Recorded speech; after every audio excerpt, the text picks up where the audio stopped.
Hi, I'm Donna. Welcome to Ready to Stamp. Today I'm going to show you a tool that I use when I like to get precise stamping. Like, for instance, in this two-step stamping with the stipple rose set. The tool is called stamp-a-ma-jig. Okay, so here we go. Let's just take this.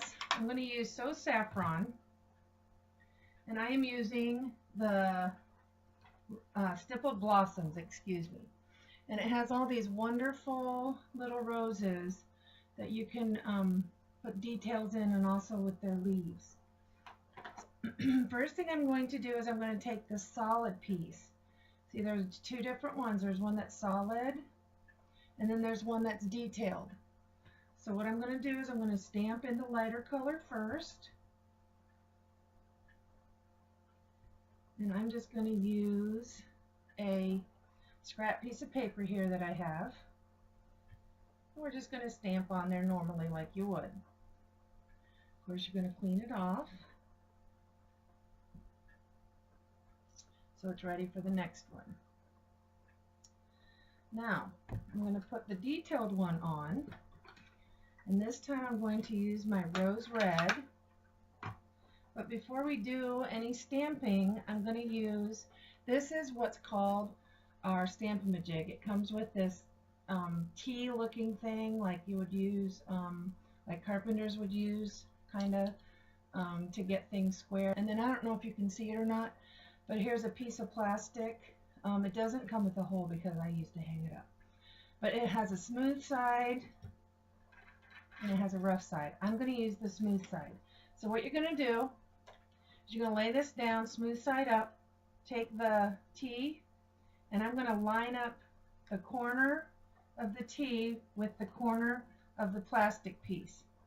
Stamp, get your stamp inked up, making sure that it's all lined up. I'm going to put the corner of the stamp in the corner of the T, straight down, straight up. Now you need to be careful. If it's not perfect, that's okay. Now you need to be careful that you don't move the stamp off of the clear block, because if you do, then you're going to have to redo it. So what I'm going to do is I'm just going to line up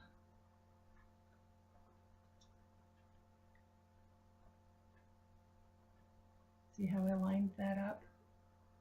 I lined it up. Okay. And if it's not square on the paper, that's okay. It doesn't have to be. The important thing is to get this lined up. Then we're going to take the T and we'll line it up again in the corner, just like so, making sure it's still lined up.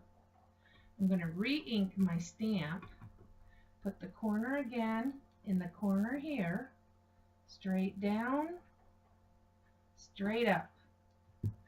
And do you see how lined up that is? Almost perfect. Sorry about that. Almost perfect. Do you see that? Now I want to show you close up again the card. This one down here, I don't know if you can see that, but I did that just by sight. I didn't use stamp-a-ma-jig, but the other ones I did, and look how much more perfect it is. Now this one down here doesn't bother me, because it doesn't bother me that it's not perfect.